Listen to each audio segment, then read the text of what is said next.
Hello दोस्तों, मैं आप सभी लोगों का अपने यूट्यूब चैनल पर स्वागत करता हूं। दोस्तों, रीट लेवल 1 को लेकर के अभी की बहुत बड़ी अपडेट है।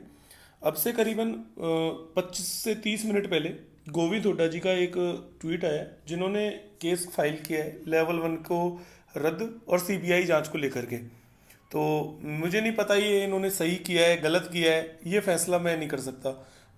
मेरे अनुसार मुझे पता है इन्होंने क्या किया है क्या नहीं किया है, लेकिन मैं अपनी जो ओपिनियन है वो पब्लिकली नहीं रख सकता, क्योंकि एक मेरा जो काम है निष्पक्षता है। तो वो जो गलत और सही का फैसला है वो 28 तारीख को होगा।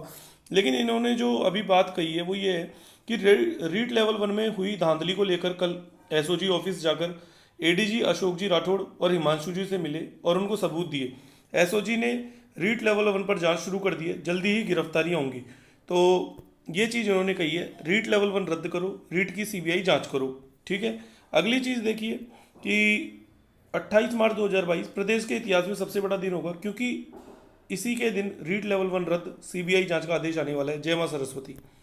तो अब फिलहाल मैं तो कुछ कह नहीं सकता इसके अंदर, मुझे भी पता है क्या होगा और मैं जो होगा ना वो आपको 28 तारीख को बता दूंगा। जिसको जो कहना है वो कह लो, अपना जो डिसीजन होगा वो 28 तारीख को आपको बता देंगे सुनवाई से तो पहले कि क्या होगा जो मुझे लगता है। देखो, मामला बहुत गर्म है, लेकिन जिनके अच्छे नंबर है उन्हें टेंशन लेनी नहीं चाहिए किसी भी तरह की। और जिन लोगों के नंबर कम हैं वो लोग रद्द करवाने की दुआ करेंगे, और या फिर इसको मतलब एक तरीके से, और जिनके नंबर अच्छे हैं वो रद्द नहीं करवाने की दुआ करेंगे। लेकिन क्या कोई ऐसा डिसीजन नहीं हो सकता जिससे रद्द करवाने वाले और रद्द ना करवाने वाले दोनों एक हो जाए?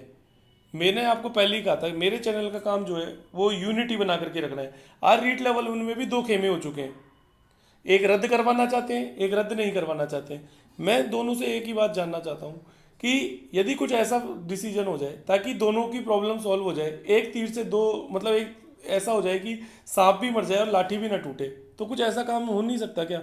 यदि हम हमारे बुद्धि के तुनीर से एक इस तरह का अस्त्र निकालें तो सारे सोल्यूशन संभव है। मैंने आपको ये बात पहले भी कही थी कि हम सब टूट चुके हैं, इस कारण हम लोग कुछ जीत नहीं पा रहे लेवल 1 वाले। चूंकि बीएसटी से बीएड विवाद केस के अंदर हम सब लोग एक ही थे, इस कारण हम जीते। भर्ती पर स्टे भी नहीं आया कुछ भी, मतलब बीएसटी से बीएड विवाद का रीट 2021 से कोई संबंध ही नहीं रहा। क्यों? क्योंकि हम यूनिटी में थे, हम हाई कोर्ट केस जीते, मतलब यूनिटी में थे, सब कुछ सहयोग किया, सब कुछ किया।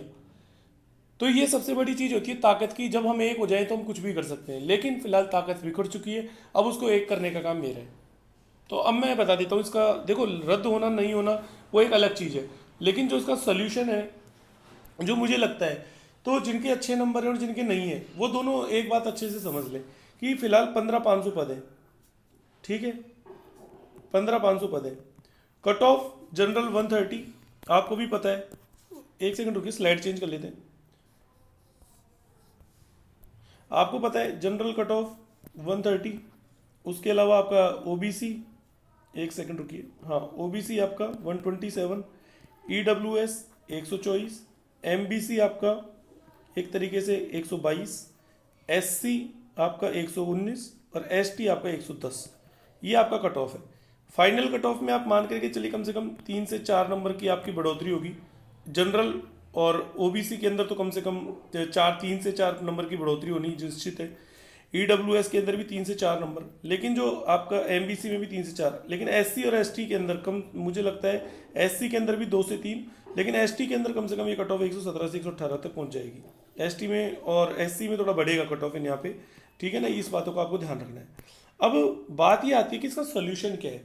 तो कि तो मैं देखो एक बात मानता हूँ, जितनी मेहनत 130 वाले ने की है ना, उतनी 129 वाले ने की, और उतनी ही मेहनत 131 वाले ने की है। इनमें इनके नॉलेज के अंदर ज़्यादा डिफरेंस हो नहीं सकता। सीधी सी बात, ये बात समझ लो। हाँ, 140 वाला इंटेलिजेंट हो सकता है, 148 वाला, 145 वाला इंटेलिजेंट हो सकता है, लेकिन बात यही आती है कि वही रीट लेवल 2 वाली गलती हम कर रहे हैं। रीट लेवल 2 के अंदर जिनके नंबर 140 प्लस थे, 145 प्लस थे, उन लोगों को लगता था कि रीट लेवल 2 कभी रद्द नहीं हो सकती, और उस वक्त उन्होंने साथ नहीं दिया, जिसका खामियाजा भुगतना पड़ा कि L2 रद्द हो गई। अब बात वही है कि क्या आप भी वही गलती करना चाहते हैं क्या, जिनके अच्छे मार्क्स हैं? जो ये गलती करना चाहते हैं, तब तो वो जो है मुझे कमेंट में कर देना कि सर लेवल 1 रद्द नहीं हो सकती किसी भी कीमत पर, चाहे आप कितना ही कह लो, चाहे कोई गोविंद जी कुछ भी कर ले, चाहे कोई भी दुनिया की कोई भी ताकत आ जाए, चाहे भगवान भी आ जाए ना, तो लेवल 1 को रद्द नहीं करवा सकते। इस बात की जिम्मेदारी यदि 130 प्लस वाले जितने भी बच्चे वो लेते हैं तो उन्हें मैं बताना चाहता हूँ वो बहुत बड़ी गलतफहमी में है, क्योंकि हम टूट चुके हैं। और आप एक बात बताइए, 1,10,000 लोगों ने आवेदन किया था, नौकरी 11,500 जो जिनके 130 प्लस जो भी है, मतलब एक तरीके से जनरल के 4,000 बच्चे जो भी सीटें लेने वाले, क्या 11,500 की संख्या ज़्यादा है? या फिर आपके जो माइनस करें तो 90,000 लगभग एक तरीके से 95,000 लोग जो बच रहे हैं, और रीट लेवल 1 के अंदर जो लोग सेलेक्ट नहीं हुए, मतलब 3.5 लाख 3,30,000 जो बच्चे एलिजिबिलिटी मिली थी, 3,30,000 जो बच्चे थे L1 के अंदर पूरे, ये ज़्यादा है या फिर वो जो 11,500 ये बच्चे हैं? सरकार किसकी तरफ जाएगी आप समझ लेना। ये डिसाइड करेंगे फैसले को, या ये डिसाइड करेंगे, पहले ये बात समझ लेना। जब आप सारे मिलकर के एक मत हो जाओ तब मेरे को बोल देना, मैं आपको सॉल्यूशन बता दूंगा। और सॉल्यूशन चलो मैं बता ही देता हूँ। इसका सीधा सा सॉल्यूशन एक ही है कि यदि आपकी 15,500 की जो पद है ये अगर 20,000 तक पहुंच जाते हैं, यदि ये 20,000 तक पहुंच जाते हैं, आप इसमें 4,000 पद बढ़वा लो सीधा सा, आपका जो कट ऑफ है ना वो अपने आप ऑटोमेटिकली डाउन होकर के 125 से कम नहीं 125 पे आ जाएगा जनरल का। बस इसका एक ही सॉल्यूशन है। अब आपको सॉल्यूशन पसंद आए ना आए मुझे नहीं पता, लेकिन आपके पास एक ही सॉल्यूशन है। अब चाहे इसको रद्द करवाने को लेकर के हो, चाहे वो अमित यादव हो, चाहे अपने अमर मीणा हो, चाहे कोई भी हो, मैं सबको एक ही बात कह रहा हूँ कि टूटने से अच्छा है जुड़ करके लड़ाई करो, जीत जाएंगे। समझने की कोशिश करना। इस वीडियो में इतना ही, धन्यवाद।